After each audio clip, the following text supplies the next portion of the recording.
17 ఏళ్ల తర్వాత national wide goods and services tax GST అర్ధరాత్రి వెలుగు చూస్తుంది. ఆ సందర్భం గుర్తుండిపోవాలనే ఉద్దేశంతో పార్లమెంట్ ఆవరణ అంతా విద్యుత్ దీపాలతో వెలిగిపోతోంది. ఫెస్టివల్ లైట్స్ తో పార్లమెంట్ ని అలంకరించారు. 800 మంది అతిథులు హాజరయ్యే పార్లమెంట్ సెంట్రల్ హాల్ కి మేకోవర్ చేశారు.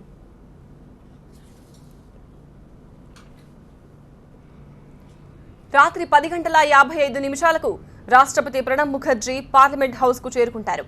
ప్రధాని మోదీ, కేబినెట్ సహచరులు రాష్ట్రపతికి స్వాగతం పలుకుతారు.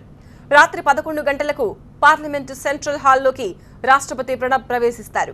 సరిగ్గా రాత్రి 11:01 జాతీయ గీతం ఆలపిస్తారు.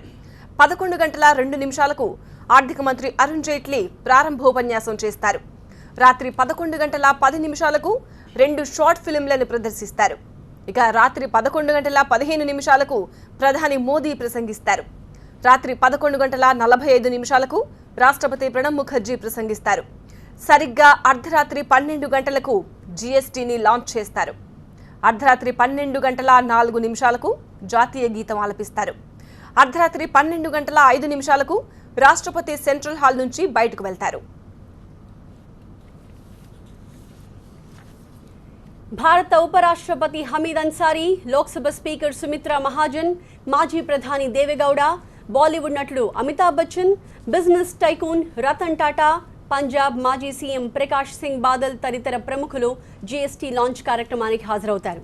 కాంగ్రెస్, తృణమూల్, ఆర్జేడీ, డీఎంకే, నితీష్ కుమార్ హాజరు కావట్లేదు.